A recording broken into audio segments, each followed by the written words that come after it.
Boa noite, agora você acompanha o Conexão Porto Indústria desta segunda-feira.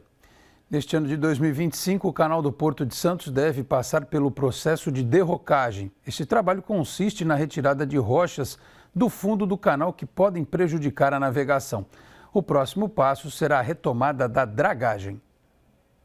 O governo federal anunciou no ano passado um aporte de 324 milhões de reais para a dragagem de aprofundamento do canal de acesso ao Porto de Santos para 16 metros, até que seja concluída a concessão do canal, que deverá aumentar a profundidade a 17 metros. A derrocagem deve garantir a segurança das embarcações que passam por Santos. O primeiro processo, para que ocorra a dragagem, os estudos apontaram a necessidade do que a gente chama de derrocamento.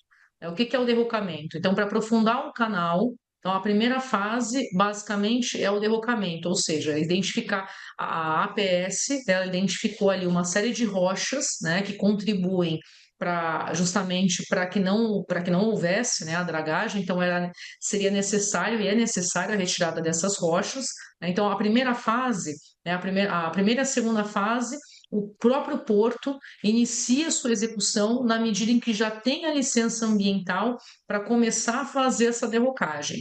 A terceira fase, que estava condicionada a uma licitação, houve uma chamada, isso em outubro do ano passado, a empresa vencedora já foi anunciada, aí sim, essa terceira fase se iniciará o quanto antes. A advogada e professora universitária reforça a importância destas medidas. A ideia é justamente ocorrer o aprofundamento, pelo menos, de 16 metros, numa medida aí de curto prazo, para se chegar até os 17 metros, para poder justamente receber essas embarcações, são os navios 366, os navios de 366 metros, e para que o canal tenha profundidade para receber essas embarcações, esses navios maiores, com calado maior, mas isso feito em fase. Então, a primeira etapa é justamente o derrocamento, depois ali, mais adiante, a própria concessão do canal em si.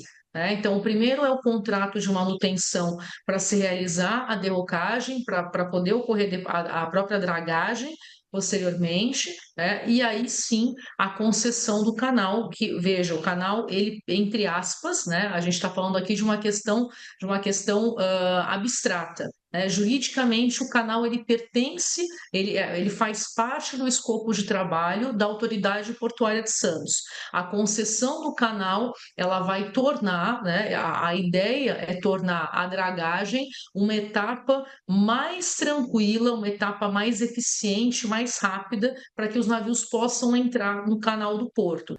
A concessão do canal do Porto de Santos servirá para evitar que questões burocráticas paralisem a atividade. Havendo necessidade de licitação, isso atrasa, inclusive, o processo de dragagem e causa milhões de reais de prejuízo para os próprios armadores, para os terminais portuários. Então, a ideia é dar celeridade ao processo, trazendo a concessão do canal do Porto para que não exista essa dependência de processos de licitação. Uma vez que há licitação, a empresa vencedora, por exemplo, pode ser contestada, a perdedora pode entrar com processo judicial, como já aconteceu, judicializar a questão, e isso atrasa a dragagem em até 1 ano, 2 anos, e isso faz com que existam inúmeros prejuízos para todos os envolvidos no porto.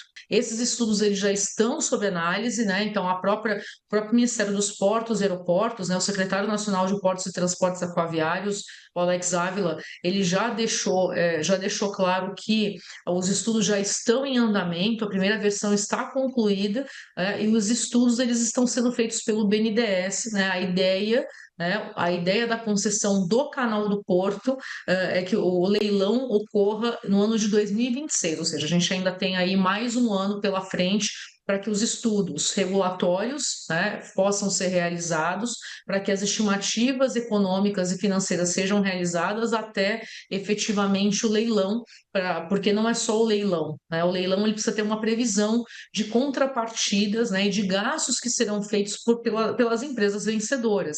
Então não basta só ter o leilão, por isso que os estudos são necessários para que seja lançado um edital e um leilão da concessão do canal do Porto. Maria Cristina Gontijo finaliza lembrando também a necessidade da preocupação com as questões ambientais. Então, a questão das mudanças climáticas, como muito bem colocado, Alex, ela precisa ser trabalhada em paralelo com os estudos regulatórios. Até aqui nós falamos das questões econômicas e regulatórias da concessão do canal. As questões ambientais não basta simplesmente ter uma licença, né? As licenças, elas precisam prever estudos e compensações para todos os afetados. Então, quando se promove um aprofundamento do canal, o desassoreamento dessa área, como muito bem colocado por ti, existe a questão dos sedimentos, né? Onde que esses sedimentos vão ser colocados, e não necessariamente só tirar o sedimento e jogar, por exemplo, na área do polígono de disposição oceânica. Esse sedimento, em tese, ele precisa ser monitorado, saber se ele está contaminado. E outra coisa, essas mudanças geológicas, elas também podem prejudicar a médio e longo prazo as comunidades mais próximas do canal, né, como já vem acontecendo. Então, o aumento do nível do mar, isso também é um desafio na chamada relação integração porto-cidade. As empresas e a autoridade portuária precisam sempre estar a par dessas medidas de compensação, e os estudos de mudanças climáticas, os estudos de impacto climático precisam observar também esses impactos geológicos causados pela dragagem. E 2024 foi marcado por secas e queimadas que prejudicaram plantações em todo o Brasil. A expectativa é de que este ano a situação seja diferente, já que muita chuva foi registrada em diversas regiões neste começo de ano. Um cenário que deve continuar assim, pelo menos até o mês de maio. 2024 foi um ano desafiador para o agronegócio. Marcado por condições climáticas extremas, muitos produtores rurais foram afetados. Prejuízos enormes foram registrados por todo o estado de Goiás, principalmente no período de seca, no qual as temperaturas bateram recordes, chegando aos 50 graus em algumas cidades. Muitas queimadas também foram registradas. Grandes áreas de plantio ficaram destruídas. O prejuízo exato só poderá ser contabilizado quando começar a colheita da safra 2024-2025. No período de chuva compreendido entre o final de 2023 e até maio de 2024, nós não tivemos chuvas frequentes e várias regiões do Brasil foram prejudicadas, causando muitos transtornos na seca, principalmente o excesso de queimadas que nós vimos Brasil afora. Porém, esse ano o cenário mudou. Nós estamos com boas chuvas desde o começo de outubro de 2024, adentrando agora ao período de janeiro de 2025. As chuvas já estão constantes desde o início do ano e deverão seguir este ritmo até o final do período chuvoso, no mês de maio. A expectativa é de que essa umidade favoreça setores da economia que tiveram dificuldades neste mesmo período em 2024, como a energia e o agronegócio. Em janeiro nós temos aí essa questão das fortes chuvas e também no mês de fevereiro.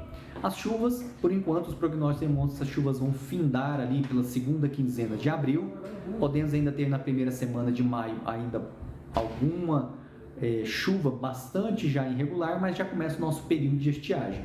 A próxima estação também não deve apresentar ondas de calor, como as vistas no verão anterior. Isso porque o fenômeno El Niño, que aquece as águas do Oceano Pacífico, chegou ao fim. Foi ele que afetou o volume de chuvas em boa parte da região central do Brasil, deixando ele abaixo do esperado e irregular. Nós tivemos um período de estiagem muito crítico no ano de 2024, onde nós passamos aí praticamente quase 180 dias sem chuvas, então é importante. Vai mexer com safrinha, vai plantar o milho safrinha, é importante o produtor se planejar aí para a segunda safra, né? Até para a questão da sua colheita. Este cenário de maior umidade será benéfico para as safras, puxado ainda pela expectativa de temperaturas mais amenas. Em 2024, por exemplo, o início de ano foi marcado por temperaturas até 3 graus acima da média. A expectativa é que o verão 2025 permaneça 1 grau abaixo. É importante lembrar que essa quantidade de chuvas, se não existir um manejo bom, o produtor não vai ter pasto. Lembre-se sempre, o pasto vai sair se a chuva vier, mas se a quantidade de animais nesse pasto for suficiente para o capim sair. O ideal é fazer uma veda, ou seja, tira os animais dos pastos, levam para outros pastos e deixa aquele pasto sair. As safras de soja e milho devem ser as mais beneficiadas, especialmente por estarem mais concentradas no centro-oeste brasileiro. Já no Nordeste, na região do Matopiba, que abrange os estados do Maranhão, Tocantins, Piauí e Bahia, as chuvas fortes começam a partir da segunda quinzena de janeiro, o que vai favorecer o desenvolvimento das plantações. A expectativa é de que em 2025 o agro passe por perrengues chiques, como a baixa radiação solar e dificuldades para algumas semeaduras. E o Conexão Porto Indústria desta segunda-feira fica por aqui. O programa volta amanhã, 19h30 da noite. Muito obrigado a todos pela audiência, um grande abraço e até lá. Tchau, pessoal.